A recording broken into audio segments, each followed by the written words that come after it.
Hello everyone, it's Jamal Thomas. Welcome to the Progressive Soapbox. Let me make sure this is up and the way it's supposed to be. I'm seeing green on my end.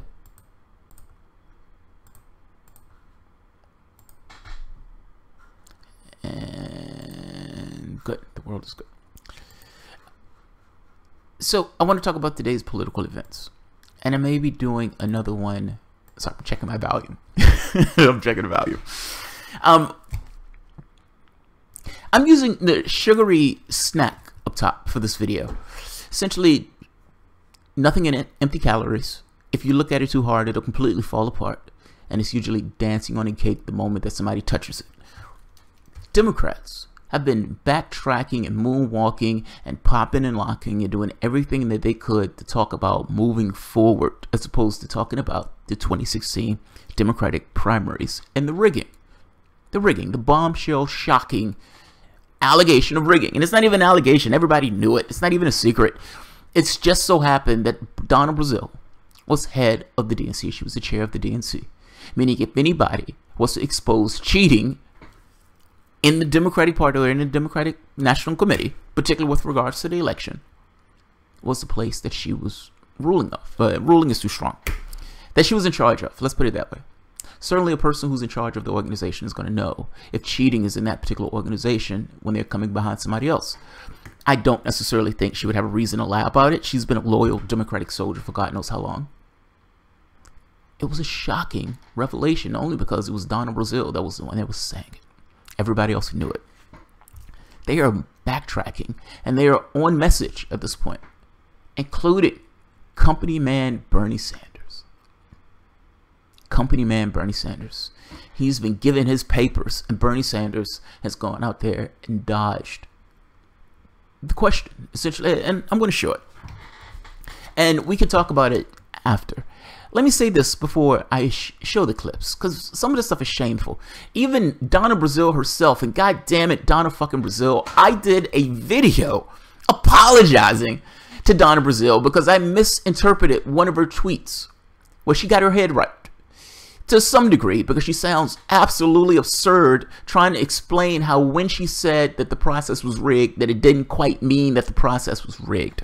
It's absolutely amazing. It's this "it depends on your definition of is moment" for Donna Brazile. I understood that integrity was not necessarily something that politicians were famous for. I understood that there was, put it this way, I have no interest in these ideas of your integrity. I did have a certain thing of this kind of capitalistic impulse of, I want to hawk my book. And so I'm going to put something shocking that just so happens to be true that everybody already knows. I've mentioned before that the statement that Donna Brazile put out, that chapter, or that portion, reads as if somebody went through the political articles and just wrote down the information that was in the political articles. I'm just saying that the very specific details that she gives with the amount of money people can take and everything else, that's the exact same thing that the political articles wrote. She told the secret that everybody knew. It's just so happened it was just her saying it. She wanted to hawk a book. I got it. But now she's backtracking. Now she got her head right. Now she got phone calls and breathlessly, I would imagine, telling her, oh my God, you need to go back and clean that up. You need to go back and clean that up. Good luck. Good luck. This is flamboyantly cynical. Flamboyantly cynical. It's over the top cynical. On one day after you have a decent election, and that decent election had more to do with Trump and nothing to do with you, you're coming out with this messaging strategy. Now, this strategy was already employed by Tom Perez, who every time you asked him a question about it, he danced left and right. He wouldn't necessarily answer the question at all. We're moving forward. We're moving forward. There are plenty of rats in this house, and this thing may be condemned tomorrow, but we are moving forward to the next tenant. We're moving forward to the next tenant. Elizabeth Warren came out and said, it's rigged. And then the next, oh, it's not rigged. I misspoke. I misspoke. Fair weather friend Elizabeth Warren. We won an election? Oh, okay, it was rigged. It wasn't rigged. It wasn't rigged. We did good yesterday. It wasn't rigged. This is immensely cynical. This is immensely cynical. This assumption that a large share of the population that feels completely disenfranchised by what took place in the primaries will completely forget the primaries. Now, it's one thing if you did what the Republicans did when they got walloped and they had this kind of autopsy. But what you're doing is pretending that it never happened. You're pretending that it never happened. Good luck with that. Good luck with that. That may work, but not for the reasons that you think it is, and that it's going to have major repercussions. Your best case is to own it. Your best case was to own it. What Donna Brazile did for you, whether you realize it or not, was a godsend. It was a gift. You should have taken it. She threw 3 or 4 people under the bus to save the party that she herself loved, in her mind, or trying to save the party that she herself loved. And you've taken what she did, rolled it back, and essentially made her go out there and try to impeach her own testimony, which sounds absurd. It sounds absurd, including Hillary Clinton piling into the mix. Hey, Hillary Clinton, somebody said that you cheated in the last election. I am shocked by those allegations of cheating. I'm shocked. I'm shocked. Let's take a look. This is Sanders doing his own impression of a dancing man, or you can say company man, being asked a question by another company man. I can't think of his name. I can't think of his name. Cooper. Anderson Cooper. Let's take a look. I think this is shameful. I honestly think this is shameful. They say you were cheated, and you yourself was claiming at one point that you were being cheated. What do you have to say about these allegations? What do you have to say, Sanders? Look, Donna Brazile showed an enormous amount of courage in describing the truth as she saw it when she came into the leadership of the DNC. I don't think there's any sane human being who doesn't believe that my campaign was taking on the entire establishment, including the DNC. But Anderson, to be very honest with you, my job, our job, is to go forward, is to do everything we can to defeat this right-wing agenda of the Republican Party and the Trump administration, not to look backwards.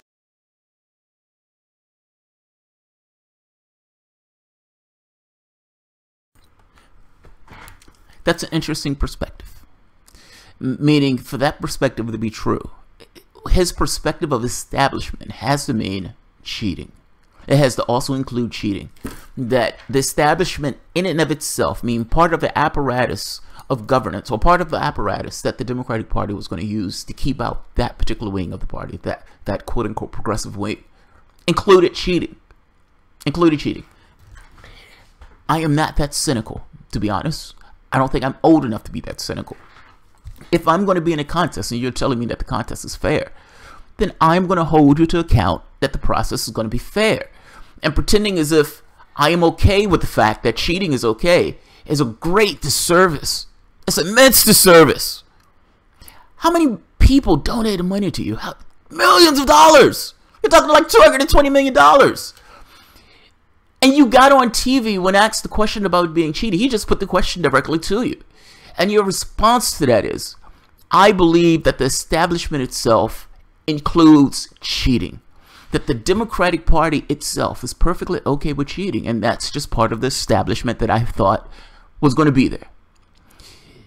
Being okay with cheating is insanity. The pie chart, or the chart of the DNC itself, said we're supposed to be impartial.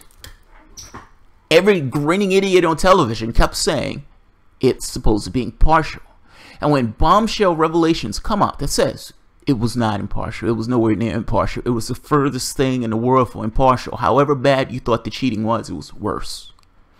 And the response to that is, I assume that cheating was going to be a part of the process. I assume that cheating was going to be a part of the process. There is no other way to interpret what Bernie Sanders just said. At least I don't think so. That is an immensely unsatisfactory answer.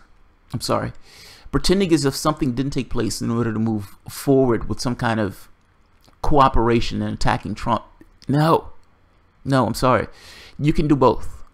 You can join hands and go with this kind of right-wing agenda, yes, but you can also impeach the fact that they cheated you to make sure that the shit doesn't happen again. I don't understand this idea that things can happen and we're okay with those things happening, and we just move forward as if the thing just didn't happen, all the while pretending as if it didn't happen, even though everybody knows that it just took place. And that blows me away. It almost like it's this implicit okay that this is okay going forward. This can be status quo going forward because we allow it. A president can invade another country on the premise of a lie. It's okay. We didn't do anything about the last one. That president can waterboard and torture and all this other stuff. Nothing was done about the last one. Implicitly, it is okay. It's within the president's purview to make such a decision. I am saying that if you want to deal with the cheating, if you want to deal with the issues associated with getting a person in office into some sort of fair election, you got to impeach the fact that they cheated you. I don't know how you do it beyond that. Pretending as if your shit didn't exist is amazing to me. That's amazing to me. Let's keep going. So, Donna Brazile was also asked. Donna Brazile, the person who actually came out with the allegations or the revelations of, hey, Bernie, you're right. It was rigged. You're right. Now, she's trying to dance around her wording. Well, I mean, I know I said rigged, but later on I said cancer, and so I wasn't talking about rigged. This is... She seems insane here, I gotta be honest. But again, people seem insane when they're trying to do this kind of double take. I said this on one day, I got my head right within the next 2 days, and I'm coming out with something completely different. Let's take a look at this shameful display by Donna Brazile, this dropping and withering, this bleeding away of integrity on national television for everybody to watch, all in the open. Let's take a look. With the Politico piece that exploded online and got picked up all across the country. In it, you wrote in part, I had promised Bernie when I took the helm of the Democratic National Committee after the convention, I'd get to the bottom of whether Hillary Clinton's team had rigged the nomination process, as a cache of emails stolen by Russian hackers and posted online had suggested. I needed to have solid proof. By September 7th, I had found my proof, and it broke my heart. That's our emphasis, by the way, on the graphic with the bold. You've said since that you never said that the process was rigged. But if you read that, the premise is that you went out to look and see if it was rigged. Yeah. And then later in that paragraph, you say, I found my proof. Did you not find your proof that the process was rigged? What I found and what I said in the book, and I stand by what I wrote in the book, I found out because... Look, it started with August 19th. That was the night that Donald Trump said, what the hell do you all have to lose? Right. I was so angry. First of all, he was coming at the black vote. He was coming at the Democratic Party. And I wanted to fight back. And all I could do was write a column. I said, what the hell? I need to do more than write a column. And so I said, I need to spend some money. Donald Trump is trying to reach those voters that we need to win on Election Day. And when I was told that there was no money, I'm like, wait a minute, I'm the chair, I'm raising money. And that's when I found this joint fundraising agreement. But I went back and I said, Bernie, I found what you wanted me to find. But it's a cancer. The process was not rigged. I had to make it clear to him. I found the cancer. So you know what Bernie did after we talked about it? Bernie said, Madam Chair, what do you think about the polls? I said, honey, you know I don't trust no polls. And I said, I'm afraid that there's no enthusiasm. So Donna, in the Politico piece, do you regret using the word rigged then? It's a very loaded term. And it suggests that the process was because if you weighted toward one candidate. If you read the excerpt without the context, I learned the hard way, because you know I had to go out there on Twitter and I had to put, I did not say the process was rigged. I said I went to find out. But then you said you came back and called Bernie after you found your proof. Cancer, that there was cancer. But you said proof of it being rigged in the piece, no? I said no. Willie, I got to show you. You know, I got a little thing.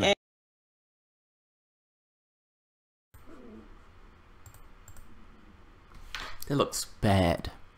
That looks immensely bad. That looks profoundly and astonishing bad. You said, you called Bernie, and it broke your, what broke your heart? What broke your heart? What was the thing that broke your heart? If you thought that the process,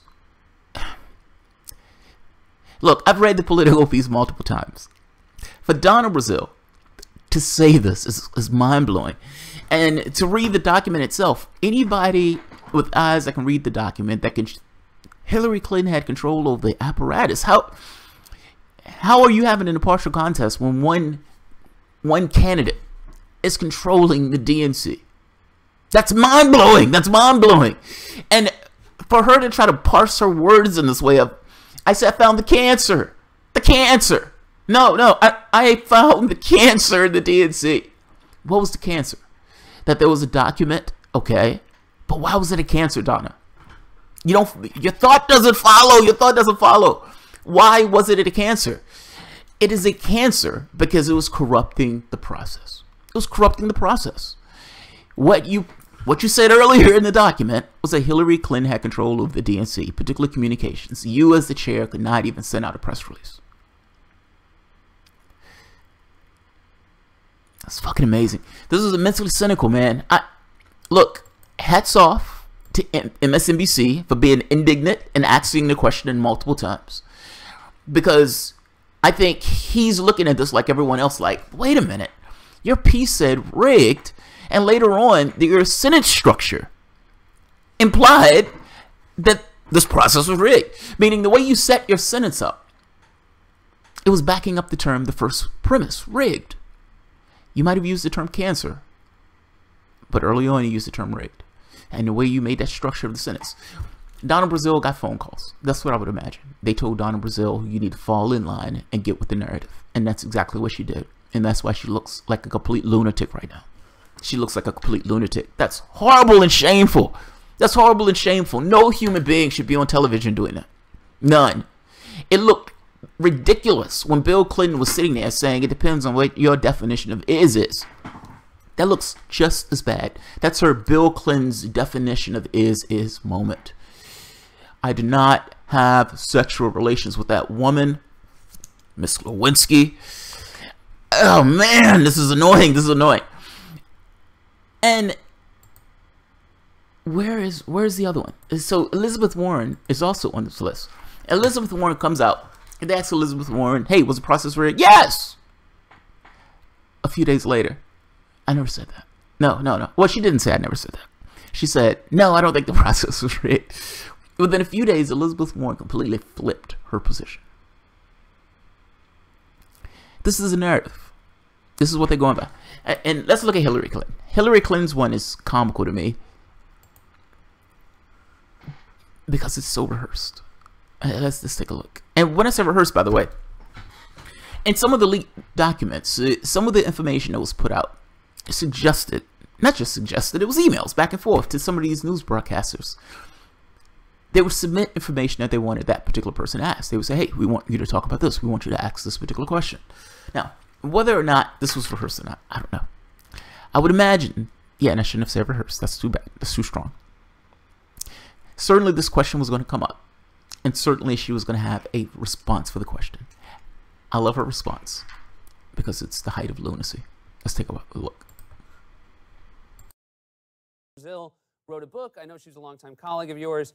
And she sort of, in her book, made this comment that your campaign, through an agreement, had too much influence to maybe at the detriment of the Sanders campaign. She sort of walked back those comments now. Yeah. What was your reaction to that? I didn't know what she was referring to because, as has now come out, that just wasn't the case. But the current DNC leadership really invested heavily.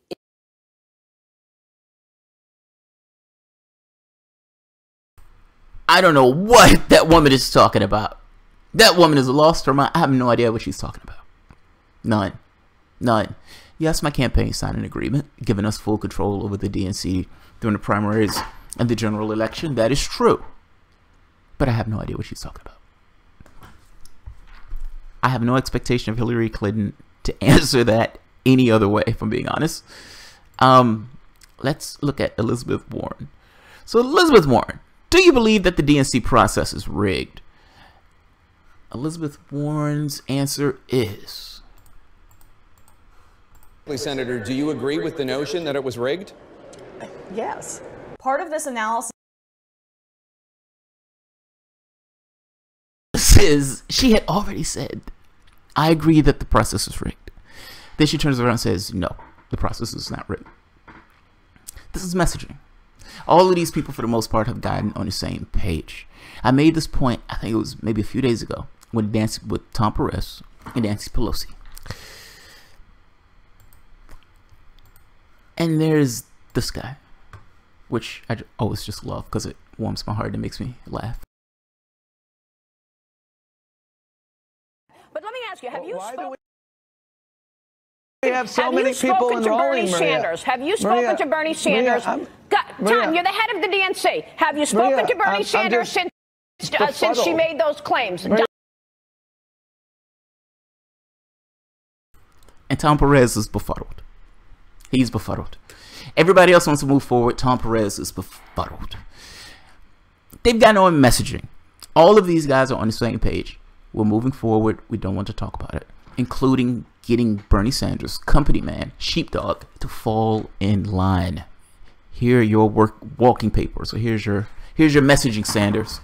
Get out there and tell those people that there was no cheating here.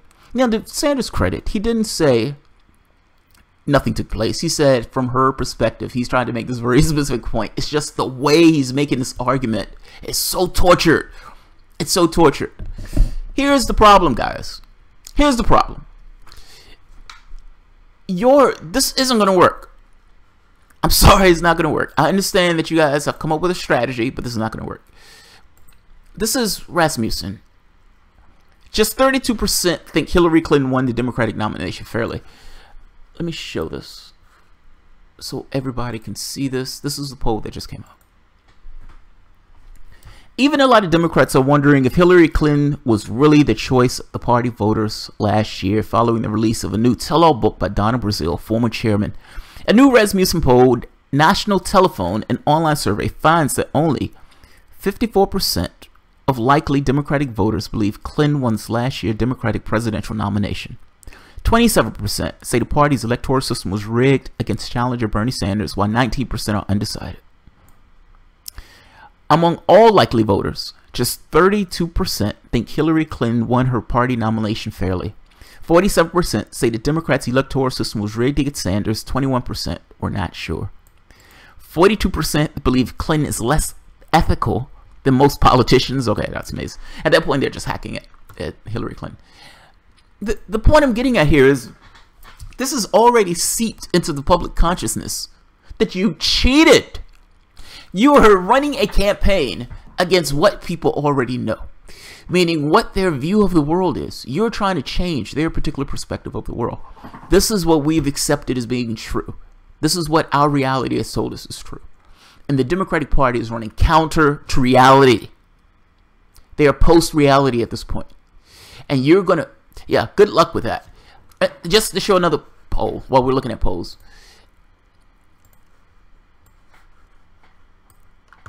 All right. So another CNN poll came out. Only 37% of Americans have a favorable opinion of Democrats, down from 44% this March.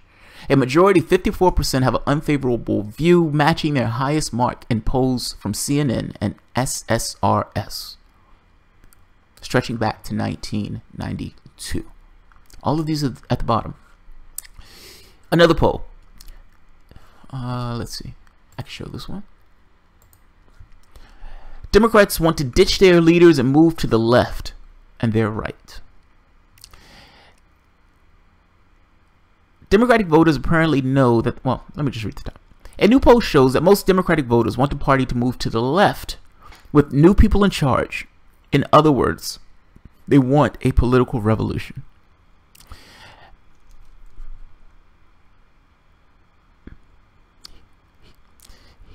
Here we are. Democratic voters apparently know what they believe in. In the latest Harvard poll, a sample of base party voters was asked, do you support or oppose movements within the Democratic Party to take them either further to the left and oppose the current Democratic Party leaders? 52% of those polls said they supported movements, while 48% say they oppose them. That's a call to a political insurrection. These voters want to change the party's ideology. They oppose, that's a strong word, oppose, the people who have been running it for decades.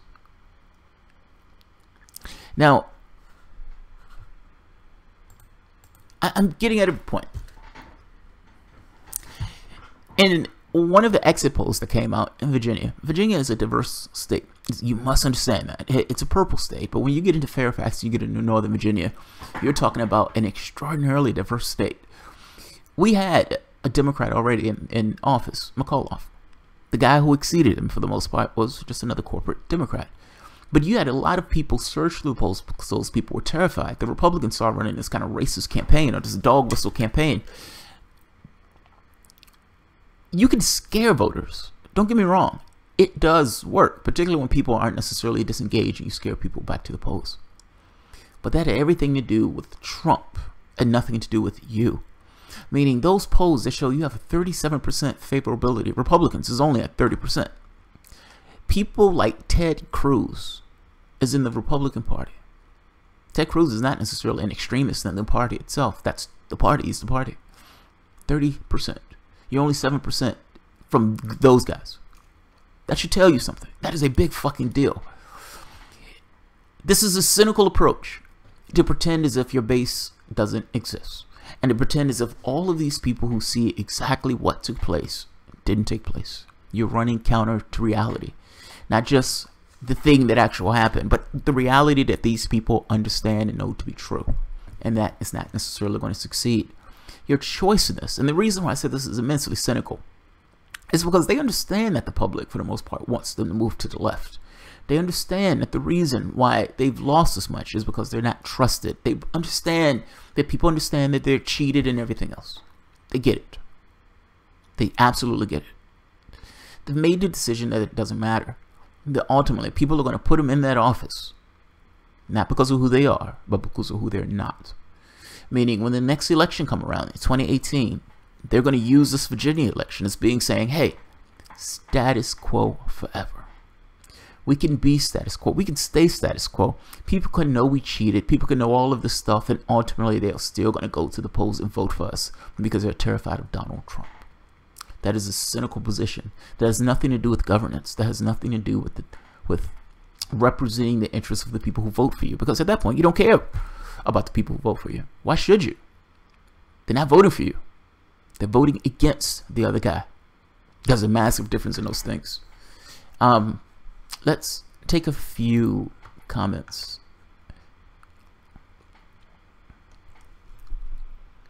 All right. So let's see. Ken Opalach. Bernie wants his ideas to win, and he's playing chess by challenging the corrupt party. The issues truly are the most important thing here. I trust Bernie's intent wholeheartedly. I trust his intent. His intent is not the issue. His intent is not the issue.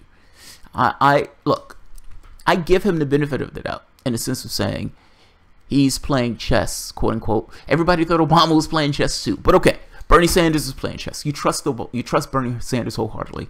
I would argue you don't know Bernie Sanders from a hole in the wall, but fair enough. I give him the benefit of the doubt. I believe his intent is genuine on this, only from the standpoint of, if somebody is in his spot and he feels that Donald Trump is a hazard and a maniac and oh my God, I'm terrified of him, would you align with the devil that you know to go against the one that you don't? Yes. Yes. So I don't necessarily think that's crazy. But there's a second competing interest here. How many millions of people got behind Sanders? Do you honestly think that by aligning himself with the Democrats on this very specific issue, pretending as if the process that was cheated wasn't in fact cheated, while everybody knows that it was, you honestly believe that that's in any way representative or represents all of those people who gave their support and their cash to Sanders? That's the question. I understand you believe he's playing quote unquote political chess, but he has competing interests. I would argue one of those competing interests is the people who are actually supporting him. I would argue that's the people who are supporting him. And mind you, is this a representative government or not? Meaning, should those people who are supporting Sanders be represented? And are you represented if one of the parties is gaming the system? That's a fundamental question, regardless of what Bernie Sanders' ideas are. Yeah. Regardless of what his ideas are, put his ideas to the side. I would argue his ideas in this case don't matter. I'm sorry, they don't. They don't. You have a corrupt political process. The election was rigged. in a representative government, one of the parties took it upon themselves to choose, to handpick a candidate of who they wanted to exceed in that office. And you're having this conversation about ideas. This has nothing to do with ideas. Nothing that you want will get through that particular process if you don't necessarily have a fair process. That is fundamental. That is fundamental. That has nothing to do with, you know, I have this idea in healthcare. That's great. Good job getting it through a rigged process. That's great. That's absolutely great. No, that's a failed answer. I'm sorry. That's a totally failed answer. Bernie wants a podium. His narcissism is out of control. It's not narcissism. I don't believe it's narcissism. Barbara Marisa, Mr. Cynical. I don't believe it's narcissism. I actually believe his intent is genuine. I think he's... Yes, I think he wants a podium, but yes, I think he wants a podium for the same reason that Ken Appalach mentioned. He wants this kind of, I want my ideas out there, I want to be able to, you know, keep going with this particular platform, etc., etc. I'm saying, in a representative government, you were cheated. The person who the people wanted never got a fair shot because you were cheated. That's no longer a representative government if people are hand-selected. That's something else. That should be fought over. That should be bitched about. That should not just be passed over as if it's a nothing thing. That's a big fucking deal. I'm sorry. I understand that they want to move forward on this, but I'm sorry. They should not get your support. And there's no way they should move forward without having an autopsy, without actually dealing and engaging the failure and the corruption on this, pretending as if it didn't exist. Hillary Clinton, I'm shocked. I'm shocked that they say I was cheating. I am shocked by this. I didn't know. Yeah, that's a fail for me. I'm sorry. That's a total fail for me. Total fail. Ranger K89. That's Omani Python. Look at your arms off. No, it's not. Yeah, it is. It really is. Bernie wants his ideas put to action by a pack of corrupt sociopaths. What does that say about Bernie Sanders? Jeremy Sheldman. I don't know what that says about Bernie Sanders. What I would say, I don't think that says anything about Bernie Sanders. You may call him naive, but judge him by his context. You can judge him in two ways. Let me say it this way: judge him A, by his context, and B, judge him by your own, in the sense of whether you think what he's talking about is going to work. Within his context, is he being earnest, and is his intent genuine? I would say yes. Does that mean that it would work, and does it mean it's the right thing? That's a different question. And I would say no. I would say the process was rigged. And if he's talking about getting candidates from the left, if he believes in the political process, then he should believe in a process.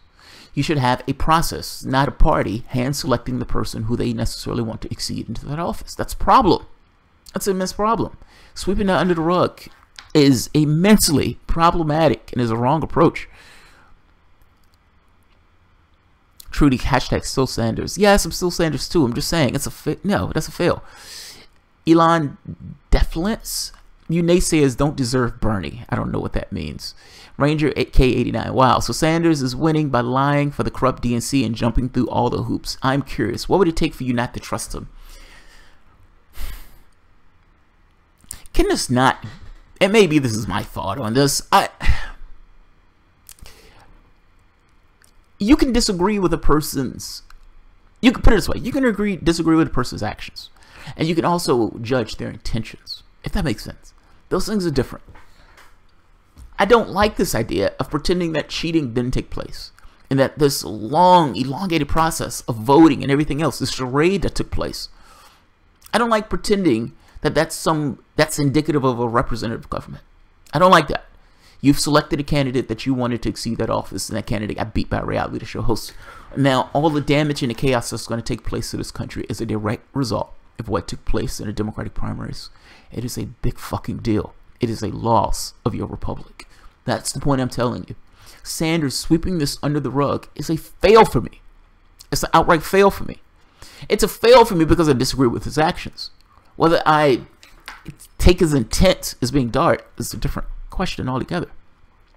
He is wise and has experience to plot a strategy that sees the long term. Trudy, what is that strategy to Trudy? You tell me. Barbara Romero says, true believers will not give up the Sanders clause myth. Yeah, I agree. I agree. Ranger, you guys have no candidate. Jay Scott, that's also true. Barbara, that's also true. If Sanders running again, I'm voting for Sanders. I disagree with him. Jay Scott, I would be down with a third party to push Democrats to the left, but I have been waiting for someone to tell me someone from a third party to lead the charge and get the silence. Jay Scott agreed. Agreed. Absolutely agree. Ken Opalach, Bernie, as this may not sit well, is a fantastic politician. He also happens to be the most consistent I've ever seen. He knows how the ticking clock. We have to be smart. Now, what you're talking about, oh man, I'm sorry, Ken. I am not picking on you. I'm sorry, Ken Opalach. I'm not picking on you. And I guess under normal circumstances, I am in the position of having somebody having to go at me for supporting Sanders. I do not support Sanders on this. This is a fail. This is a fail. I'm sorry you can't see that. This is a fail. Look, he may be a great and fantastic politician. What does that have to do with what he is currently doing? What does that have to do with the price of tea in China on this? Do you believe that the process was corrupted? Yes or no? That's a flat answer. That's a yes or no. If you say yes, I believe that the process was corrupted, then why is Bernie Sanders out there saying otherwise? Now, you can say he says, well, I mean, in Donna Brazile's mind, well, Donna Brazile was correct on this. And he's being cute in the way that he's using his language. Yes, he knows Donna Brazile was correct, so he's saying Donna Brazile was correct. But he's using his language in a way that gives him a certain amount of space. I get it. I get it. You can call it being a fantastic politician. I don't like this idea. They've been screaming at the top of their lungs that Bernie Sanders is not a Democrat. Why the hell is Bernie Sanders acting like a Democrat then? Why? Why? I understand that he wants to get this platform. I understand that he wants to get his ideas out. Does Bernie believe in corrupted processes? Does he believe that it's okay for the Democratic Party to cheat one of the candidates that's running in the Democratic Party? Does he believe that it's okay for that party to cheat millions of people who wasted millions of dollars because the person had already been chosen? If Sanders is okay with that, then that's a different, that's a different conversation. If Bernie Sanders doesn't like that, Bernie Sanders has issues with that, this would be the time to say something about it. How are you going to fix your political system if you don't call out the defects in your political systems? Bernie Sanders, I understand that he wants to run again in 2020. I understand that he probably wants to run as a Democrat in 2020. I understand that he doesn't want to burn his bridges. Fair enough. Why on earth does Bernie Sanders believe that he's going to win in 2020 if nothing is done to fix the process right now? Why? Why does he believe that? I don't know why he believes that. I don't know why he believes that. Yeah, man, that's a fail for me. I'm sorry. This boils down to this kind of, if you're going to scream, home of liberty and freedom and all this other stuff, but one party, the governing class, chooses the candidate that they want to exceed that office, that's a problem. That's a problem. And again, it's immensely cynical. The woman was the most hated candidate in this country, with the exception of Donald Trump, or at the very least until Trump got into the race. The idea that you're going to put that person up to run for your party when you already know that the population hates her guts, that's immensely cynical. That's immensely cynical. Why are you in office if the population doesn't want you in that office? If this is supposed to be a representative government? You lost the reality show host.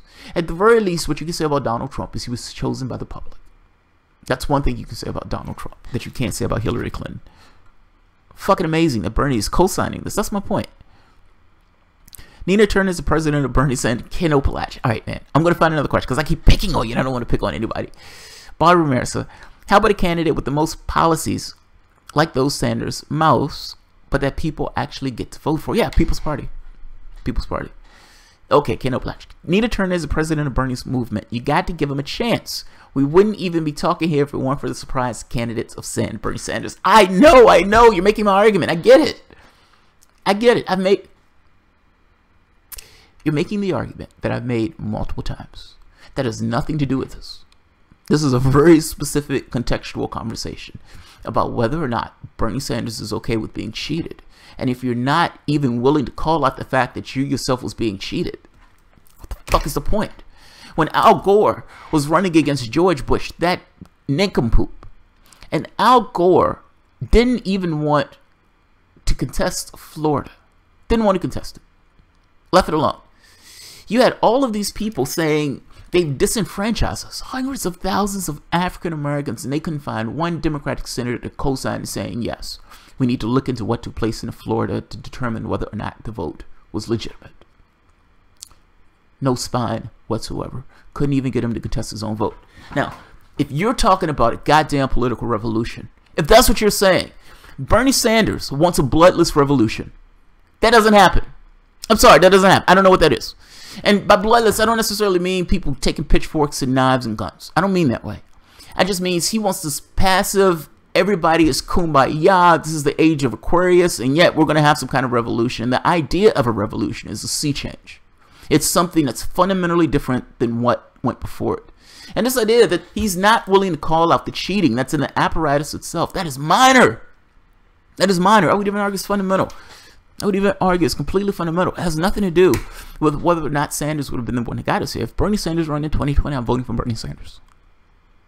I disagree with him. Disagree with him. Doesn't walk on goddamn water. He's Bernie Sanders. He's a politician. The issue is that cheating should never have been rewarded. Failing to acknowledge it is a huge mistake. Exactly, Brom. Thank you. Thank you, Brom. Thank you. Damn, Jamal. It's almost 1 a.m. and you're still grinding. I love the dedication. Keep it up. Colin Shea. Thank you. Let's see. Peter Nearing. Sanders let it happen, not impress. Yeah, fair enough. Perhaps Bernie could dodge by saying radical transparency would stop the questions. Mark P. Yes, that's a better dodge. God damn it, that's good. So I like that, Mark. And so instead of doing this thing of, well, in Donna Brazile's mind, as if Donna Brazile had some kind of stroke when she was writing her book. Donna Brazile knew exactly what was going on. Donna Brazile can look at the document and understand that that one party, one person in that party, or one candidate had control of the apparatus during the primaries. Donna Brazile is not insane. Donna Brazile did not have a stroke when she was writing her book. She understood what she was writing. Bernie Sanders saying it's in her mind undermines Donna Brazile. I'm sorry. I understand that's a political dodge. I get it. But he undermines Donna Brazile when he says that. Donna Brazile undermines herself and looks fucking insane when she's having that conversation about, when I said rigged, that didn't mean rigged. A dodge saying, look, I don't necessarily want to relitigate what took place in 2016. I think we knew that there was a lot of problems with that race.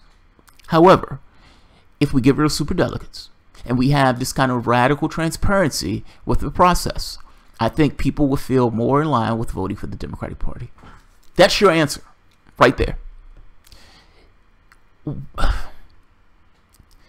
My wife, and I'm going to bring Miss Thomas into this because I like to use her for analogies. And how long have I been going? All right, 40 minutes. My wife has won president of her chapter. She does medical coding. And as a husband that's fabulously proud of her wife when she makes achievements, I am one of those husbands. And my first question to her, seeing that as I have a political show, for the most part, what powers do you have in that office? What do you mean? What powers do you have in that office? What's your distinction? What distinguishes the president from the other offices? Well, I mean, and that question was interesting to her. She really hadn't thought about it. Why be president if you don't have powers associated with your office? So my solution to this was, you need to come up with a crisis. You need to find something that you guys need to solve and that you need to throw money at and everything else. But you also need to give me more powers in order to accomplish and accommodate this new crisis. Power is not given, it's taken. Meaning, if Sanders wants a political revolution, he wants things to change. I understand that Sanders has been in the game. He does politics and everything else. But I would wager, I would imagine, that coming with, this is what I want, as opposed to just bowing your heads, will get you further along. Particularly when your political capital is, they need you. Understand your worth. Understand your value. Look, I understand that he thinks Donald Trump is a maniac. Getting rid of superdelegates helps his particular candidates get in office. He should have said, radical transparency. I like Mark's answer. I love Mark's answer. Get rid of superdelegates, radical transparency, allow people to see that the process is fair and that the process is not rigged. That's what you want in Bernie Sanders. You galvanize a huge section of the population saying, yes, we want what Bernie Sanders wants. Yeah, I love it. I love it. Civil disobedience. Charles Manson has a higher approval rating than Trump or Clinton. Yes, I know, that's sad. Damn, Jamal. Yeah, I read that one. Yesterday, all my troubles seemed so far away. Violence. Let's see. My blood pressure is getting out of control. Oh, Jay Scott, calm down. Calm down. Trudy, in any capacity, he has to work with the people he has to work with. I understand. I understand. I understand. He's a politician. He's a politician. He has competing interests. I understand. Does that mean that you bow your head and bend your knee in every single scenario? Is that what that means? Working with other people, giving over your representatives?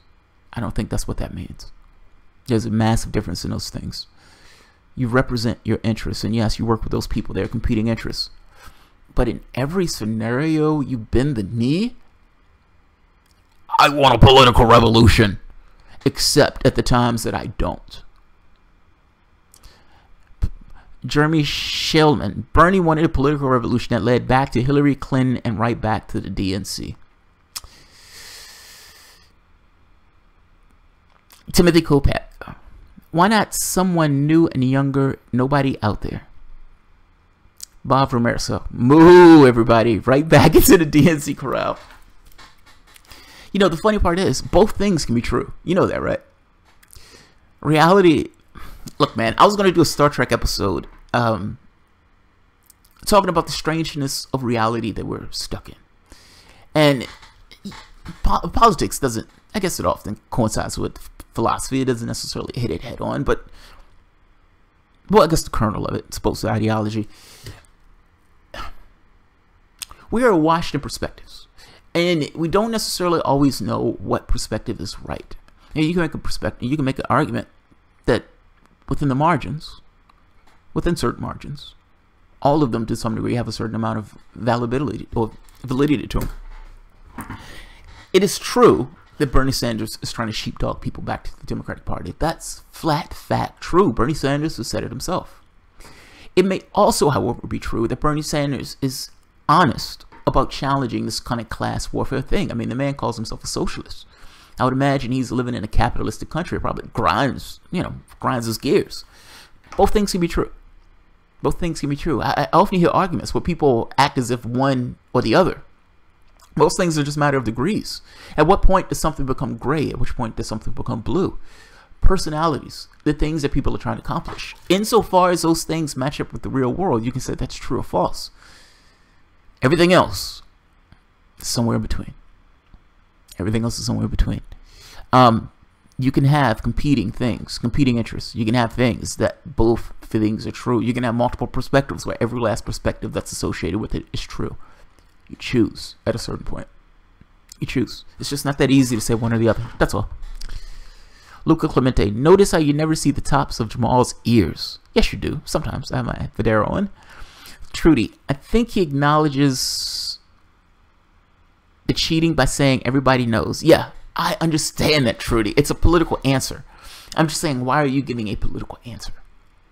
That's all. That's my point. The political... It's like my wife fixes me something to eat. And I take a bite out of the sandwich. And I'm like, yeah. This isn't bad. Now, my wife understands that that means, oh, you don't like it. Now, I didn't want to say I don't like the sandwich because for whatever reason, just because it's human beings from a cultural standpoint, that seems as being worse. Even though you saying is exactly saying the same thing. It's just put in a more affable way. Why is he doing that? Like, why is he playing politics in a situation where he was being outright cheated? The bluntness of saying yes. The bluntness of saying yes gets across more than having this political answer. I don't like this dodge. That's all. I really dislike this dodge. It's a political answer. Everybody knows. Yes, everybody knows. I get it. What do you know as Bernie Sanders? What do you know? What do you know? Speak your truth. Edge of Deception. I love these names, man. Shit, I lost it. Jamal is an elf. That's why you don't see them. Video game vision quest. It's not even a matter of siding with Clinton. It's a matter of being normal at a time when we need to get weird. He could have taken the Green offer in 2016. He could have taken the draft Bernie offer now. Yeah, no. And I agree with you, but no. Like, everything is a spectrum. To me, my spectrum... In 2016, I would have said yes. Now, I would say no, just because I see how Hillary Clinton is being, and the DNC is being brutalized based over the fact that they lost to reality show hosts. And it was all their fault, as opposed to that blame being put on Sanders if she would have lost after he split the vote. That's the first point. I guess the question becomes, would Sanders have been able to win? That's a goddamn gamble. Like, that's an immense gamble. Now, you may say, well, you ended up with Trump anyway, so what does it matter? What it matters is who they blame. That's what matters. That matters immensely. I'd rather have this thing of she lost her own merits and they cheated, as opposed to Bernie Sanders in some way caused Hillary Clinton to lose the election to Donald Trump, etc., etc., etc. Which in of itself is insane, because you can say Hillary Clinton lost the election for Bernie Sanders. It goes either way. All of them are equal candidates in that way. But attacking the process, yeah, I definitely agree. I think that's a big fucking deal. But again, that's spectrum. This is spectrum. Doesn't mean you're wrong. Doesn't mean I'm right. Rob Illinois, whoa, this is still live. Well, yeah, it's only been up for like 30 minutes, one for an hour. Andorian under that hat out there. Andorians are blue, Bob. Andorians are blue. Oh, your ungeekness is showing, Bob. Video game vision question. Do you think Bernie can be shaken up enough to change his ways in time for the next election? I don't, look, let me say it this way. I think Bernie is being earnest within his own context. Meaning, I don't think this is some kind of, fake or anything else. He gave a political answer. He didn't necessarily want to lie. At the very least, he didn't want to overtly lie in the way he said it. He gave a political answer. In Donna Brazile's mind, it was possible Donna Brazile's mind was correct. I'm taking on the establishment. Okay, I get it. But that also means that you assume that you were going to be cheated, which is just, this kind of Alice in Wonderland view of politics. Or extraordinarily cynical view of politics. I wish you would have told us that you thought you were going to be cheated before you ran in the race. That was just part of the establishment. Shaken up, no. I think he has this idea of what he can accomplish. I think he wants to run in 2020. I think he's going to do what he needs to do to get to that position where he can run in 2020. That's what I think. That's what I think. I think any decision that Bernie Sanders makes between here and now is going to be to incrementally get him to a spot that he can run in 2020. Meaning staying public, staying in the open, staying in the newspaper, debating Republicans, etc., giving foreign policy speeches. He wants to be the guy that people go to. He wants to be the guy that they're talking about. And when 2020 comes around, he wants to be the person who there's buzz about. That's what I think. I don't think that's necessarily crazy. I think it's going to be infuriating at times when stuff like this comes out and he takes this kind of dodge in order to spare the Democratic Party any pain on this issue. But again, like you said, everyone already knows. Everyone already knows. It's a political answer because he's a politician. Jenny Lynn. Yes, Jenny. But he's also a human being. He's also a human being. And he's a human being that's representing a lot of other people. And saying reality is a revolutionary thing. Particularly if the guy is calling for a political revolution. Mrs. Thomas can't cook. Mrs. Thomas can't cook. She's a fucking awesome cook. Red Economics. Okay, break over. Going back on James live stream. Talk to y'all later. Have a good one, Redneck Economics. I heard Sanders kick Jane out of his life and now is living with one of Hillary's shoes. That's wrong, Garden. That's wrong. That's wrong. David Von Kettering. I will vote D again when the obituaries of the entire Democratic leadership has been published. I am 66 and a lifelong Democrat. No more. Right there. That's called righteous indignation. If they honestly believe that the millions of people who felt shafted and fled their party is going to pretend as if this didn't exist, they have lost their mind. The cynicism is Can we still get in office in spite of those people hating our guts? It's amazing. That's amazing. I don't blame you. I have Clinton arrangement syndrome. I feel you. Crescent Owls. What do Perez think long game is with all this ham-handed behavior? Does he have a long game? Yeah, his long game is put 1 week before the next and try to move past what took place in 2016. That's his long game. You just want to go past it. Homeland Security taking over the process is disturbing. Civil disobedience agreed. Democrat since Bill Clinton and now registered green. I'm never going back. Brahms SL1. I voted Nader in one election. I voted Jill Stein in the last election, and I voted for a libertarian candidate for governor. So, I'll tell you where I am. Ken Opalak, and oh my God, you said my name right. God bless you. Seriously though, respect to this channel. Progressive Soapbox is my Red Me channel. Ah, thank you, kid. Thank you. John Crab 667. Well, I gotta get some sleep. So do I. Let's see. Edge of Deception. I always feel shafted. Why do you always feel shafted? Edge of Deception. BB Hammer. Bird fetishes. God knows of bird fetishes. I heard that from somewhere, but I didn't know if it was true.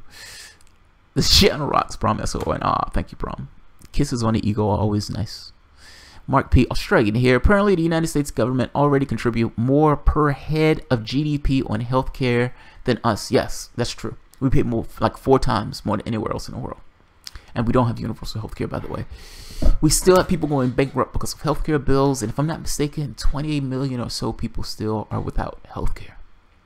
Not to mention rates are like spiking by like 50-60% in places.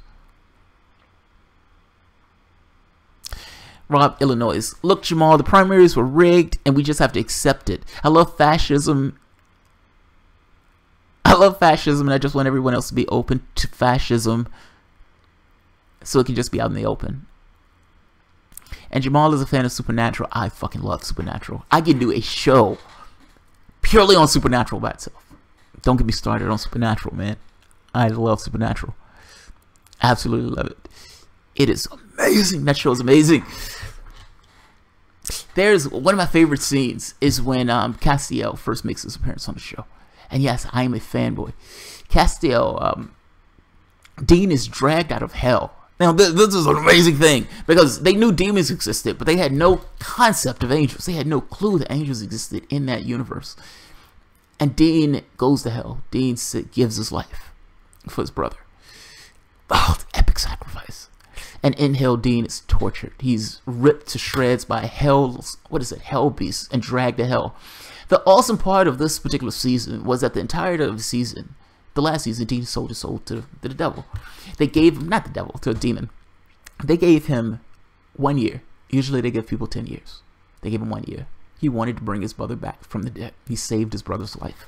And he gave his own life to the same demon that essentially killed his mom.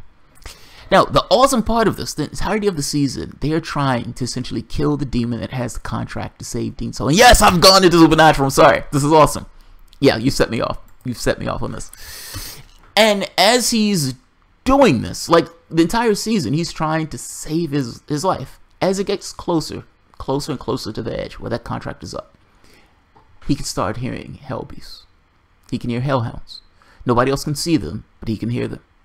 And at the end of the show, when all else fails and they can no longer do what they need to do to save his brother's life, Dean is ripped to shreds by Hellspawn and dragged to hell.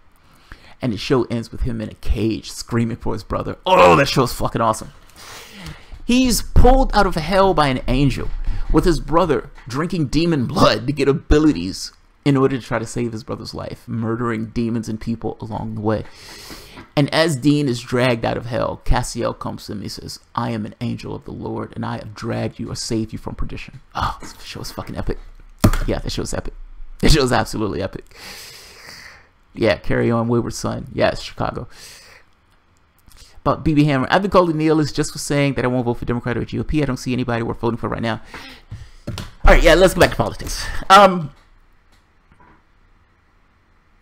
One more thing about Supernatural. Let's go back to politics. There was a war in heaven. Like, so the angels didn't necessarily know that God existed. And man, I'm going to have to do a show on this by itself. You've set me off. I am sorry.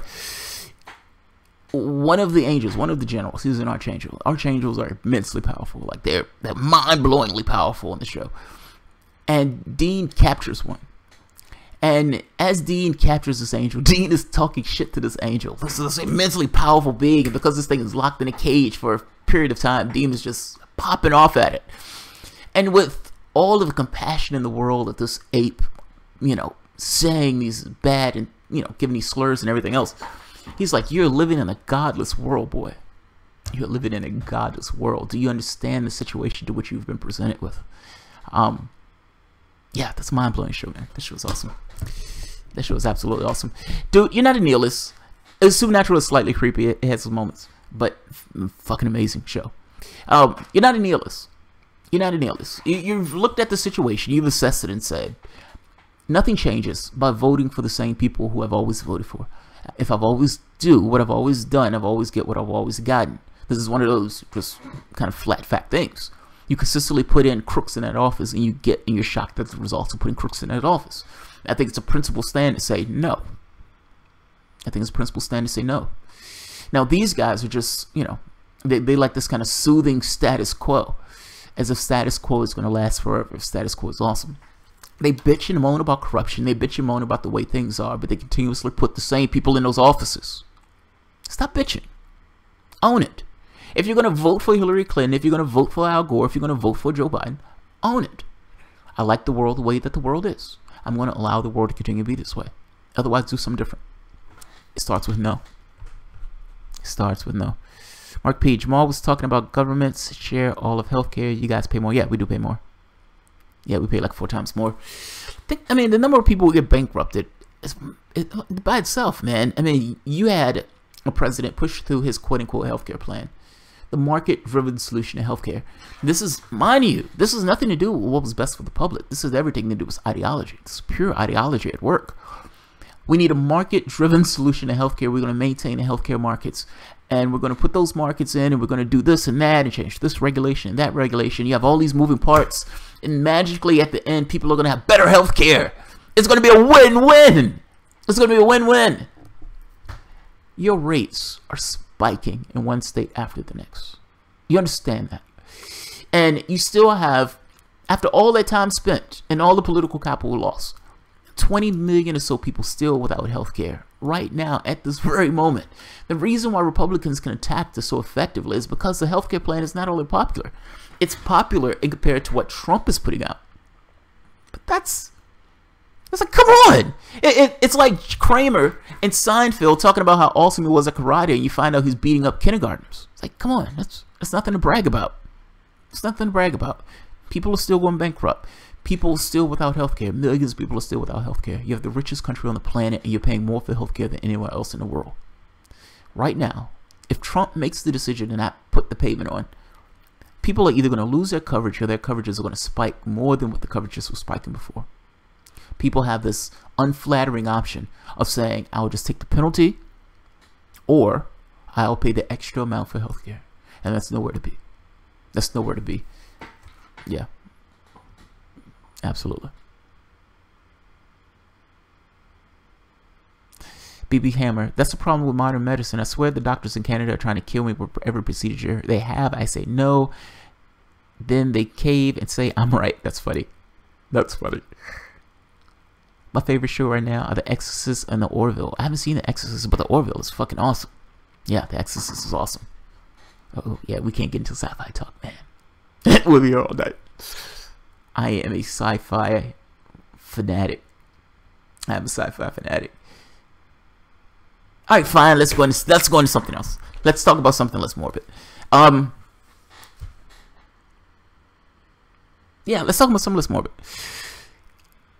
I have Hep C and was denied. Oh wow, okay, yeah, that's more morbid. Was denied treatment in progressive Massachusetts. It's America, man. I died The Exorcist. Idol, what? The Exorcist, but haven't watched it yet. Oh, downloaded The Exorcist, but haven't watched it yet. Death's intro song was badass for economics.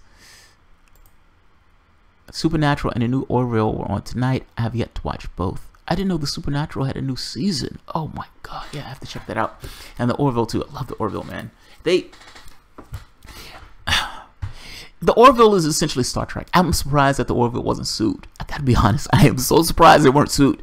The warp coils? Come on! You have warp drive on the ship. They may not call it warp drive, but it is warp drive. The ship design looks like a Vulcan ship. Even the characters. The guy who laid an egg, he's essentially Worf. He's just a Cleon. He's like their version of a Cleon. They've essentially spoofed Star Trek. I'm gonna have to check it out. The thing with Supernatural, man, when God came on the show, I know they try to up the ante. God, man, there is no way to go after that. There's nowhere to go. There is absolutely nowhere to go. Like, you're in the situation where you have God's sister, and they have to go after God's sister and all this other stuff. Oh man, you have nowhere to go after that. But that show is amazing, man. That show is absolutely amazing.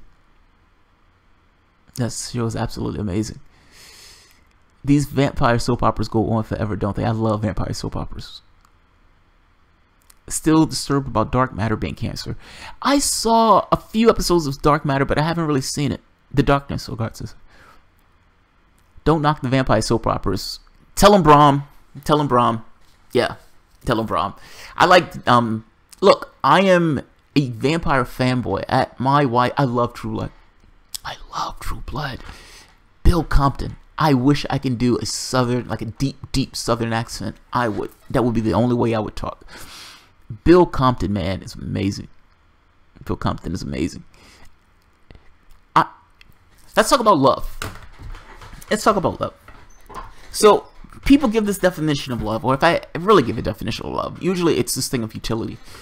When you first get with someone, you meet this person and it's like the chemicals are pumping in your body, and ultimately these chemicals are telling you, oh my God, this person is fascinating. Everything this person says is fucking amazing. You love this person. You can't get away from this person.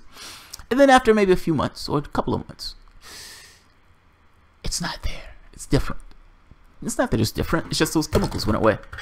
Those chemicals were there to help you breed and help you procreate. Now, in modern society, we don't necessarily use those chemicals in that way. We just use them as this kind of, this is our relationship, etc., etc. And we think that those things are personal choices. To some degree they are. To some degree they aren't. But at a certain point, though, it is this thing of mutual affection and mutual attraction, and we consider this thing to be love. Now, True Blood takes this definition to be something else. And what I mean by that is, it's one thing to say, I love this person, but it's hard to use that description to say what Bill felt for Sookie. Like, this went beyond this normal idea of love into this thing of kind of a terrifying scenario. Because think about it. He cared about her to such a degree that, A, he was willing to pretty much kill anybody. Sookie could have pointed somebody out and said, Bill Compton killed that guy, and Bill Compton would have killed that guy. If Sookie was in danger, Bill Compton would have killed each and every person he had to in order to find Sookie. Wouldn't have thought twice about it. Eric, same way. Wouldn't have thought twice about it. Now, part of this was because she was a fairy. Fair enough. But it doesn't matter if she was a fairy. The same chemicals that are pumping in you in order to say, oh my God, I love this person, is the same thing that's pumping in them when the same thing when they're dealing with a fairy. It may be a different chemical, but ultimately the effect is the same. Oh my God, I am in perpetual love with this person to such a degree that my morals in no way stop me from doing whatever I need to do to be with this person. Going so far as willing to give his own life so she can have a life without him. Think about that. It's one thing to say, I love you so much, I'm willing to kill 100 people. It's another thing to say, I'm willing to kill myself so you can have a relationship with somebody else. That is fucking epic. Somebody can say that's dark. Somebody can say that's slightly depraved. Somebody can say Bill Compton had somewhat of a mental illness. Somebody can say that that is a stalkerish behavior. All those things may be true. I would say it's love. I would say it's love. Am I wrong on this? Am I wrong on this? What am I missing?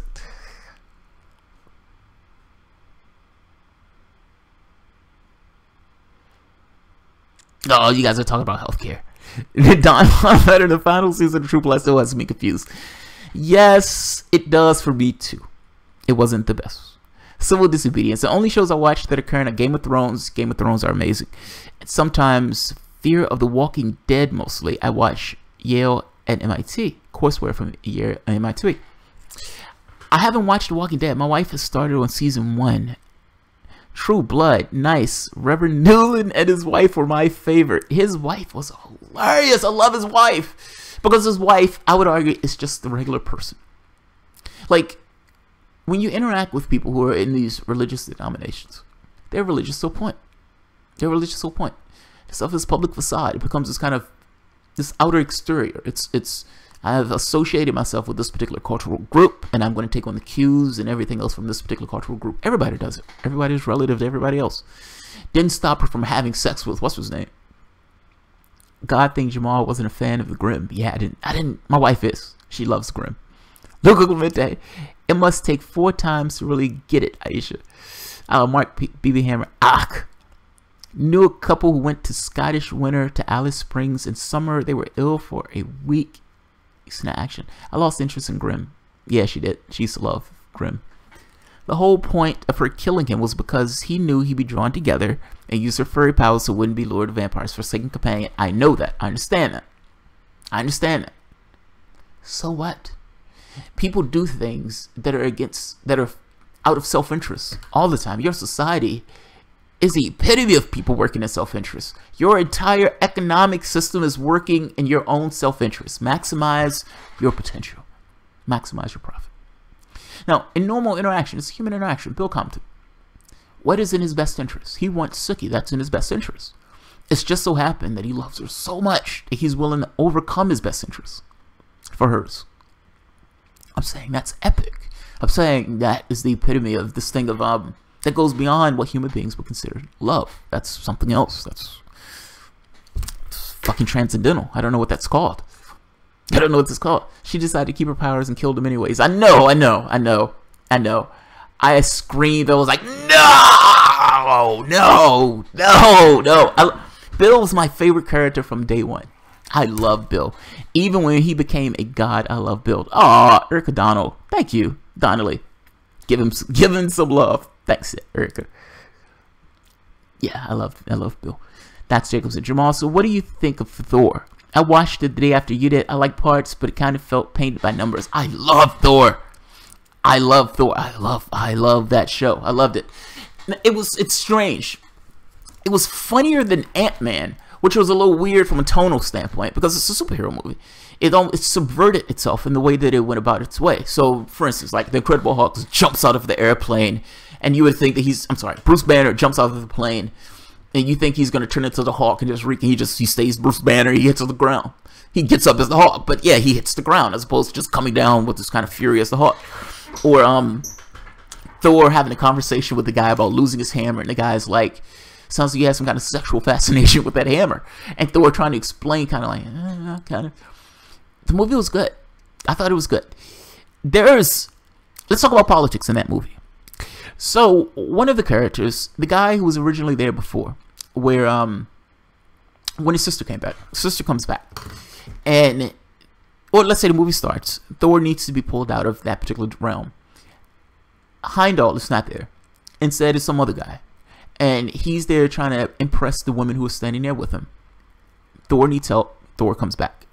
Now, this particular guy is just standing there. Loki, at this point, is control. He's has some kind of thing that makes everyone think that he's the king.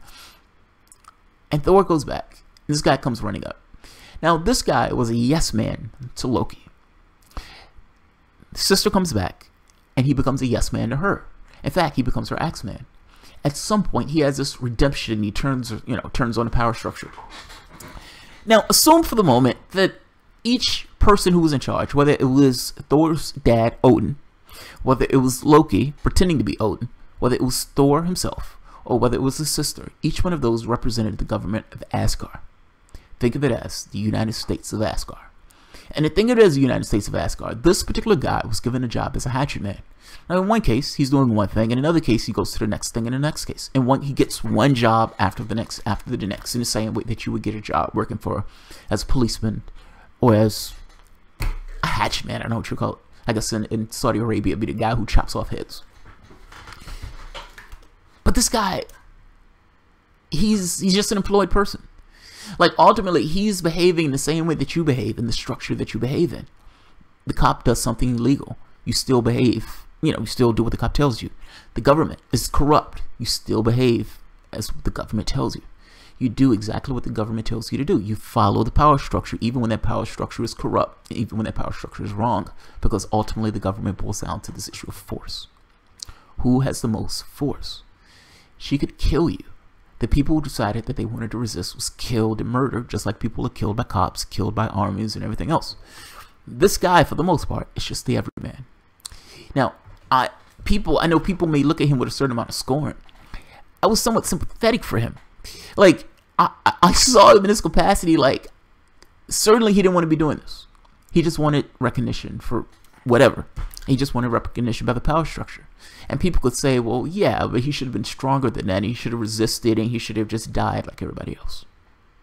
Is that how people typically behave? Even when dealing with something corrupt, even when they're dealing with something wrong. I thought that guy was probably one of the most fascinating characters in all of Marvel's cinemas. And he was a nobody. But personally, I thought that particular bit of writing was awesome. I thought it was awesome.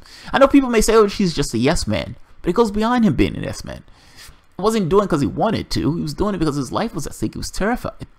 And again, he wanted recognition, but ultimately he was terrified. He was just seeing all of these people, the entire army, get slaughtered. And it's like, hey, you want a job? Yes, I want a job. I want a job. I want a job. Yeah, I thought it was good, man. I thought it was really good. Logan was difficult to watch. Logan was brutal. Logan was brutal. Logan was rough. Yeah, Logan was rough. Yeah, Logan was rough. That was the hardest movie. So, I'm a fan of Superman in general. The moody new Superman that they got, ish. But when Superman Returns came out, the old one, it wasn't necessarily a great movie, but one of the hardest scenes to watch was Superman getting his ass kicked by Lex Luthor. That was a brutal scene to watch. So that was in and of itself.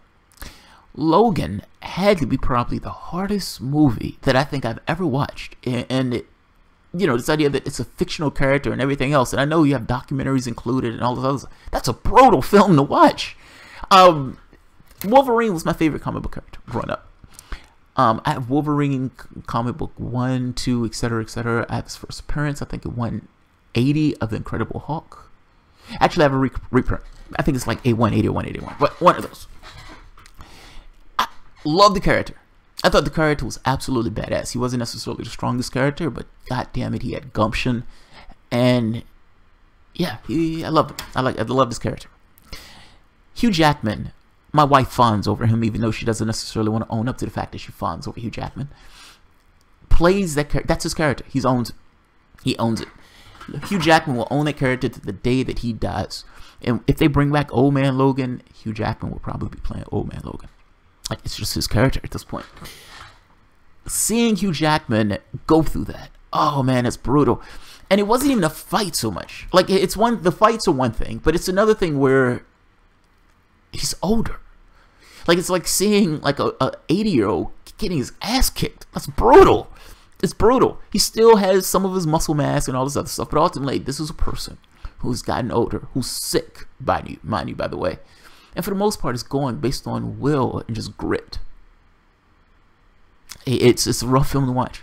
It is an immensely rough film to watch, but amazing film. Absolutely amazing film. Sanders dodges rigging question. Clinton shocked at Donna Brazile. Brazil and Warren backtracks. Yeah, that's what it was in the beginning. This is fabulously changed. Time is undefeated. She also knows there is an active investigation. Jamal's off on a geek tangent. Yes, I am. Yes, I am. Somebody kicked me off on this. This wasn't my fault. Alright, this is gone for like an hour. I wanted to do one on Star Trek, but we're at 1 in the morning, so I'm probably going to call it a night. Alright, guys. Thank you for showing up. Yeah, this is one of those tangents. But the beginning was good. I mean, so for the first, like, 45 minutes, we were on target. Somebody brought up Supernatural, and man, yeah, David Von Kettering. There you go. David Von Kettering. There you go. Take ownership, man. Take ownership. Alright, guys. You all have a like H.A. Zach, do nothing other than attack DNC. If you're other than criticize G, is push for your fan base, right? Yeah, it's pushing their fan base to the right to some degree. Let me say this, and I'll end it on this. So one of the things I noticed when I first started doing videos had to do with your audience, and what I mean by that is this is one of those what is his name? I can't think of his name. James Baldwin things.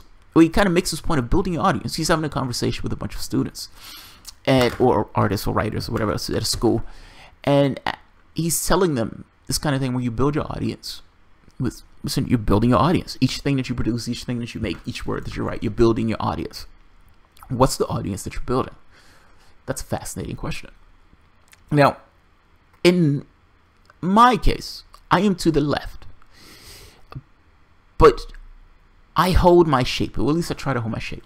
Meaning that there may be people who are Trumpers and everything else, but I would argue that I am unapologetically to the left.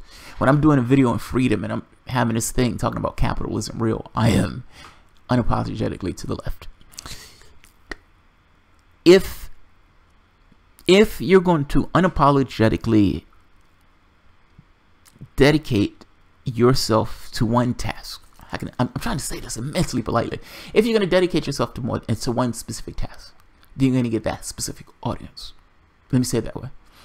So yeah, you have some people who started getting a full-on right-wing audience and moved themselves further over to the right to accommodate the audience that they got.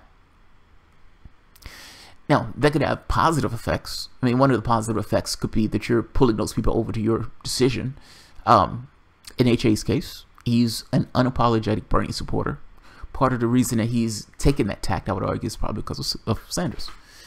Now, will he be able to pull those people to his way of thinking if somebody that he likes gets in office? Meaning, when he tacks back to the left, which inevitably will happen, he doesn't have a choice. He can continuously attack the DNC, he can do that. But is he going to defend his guy?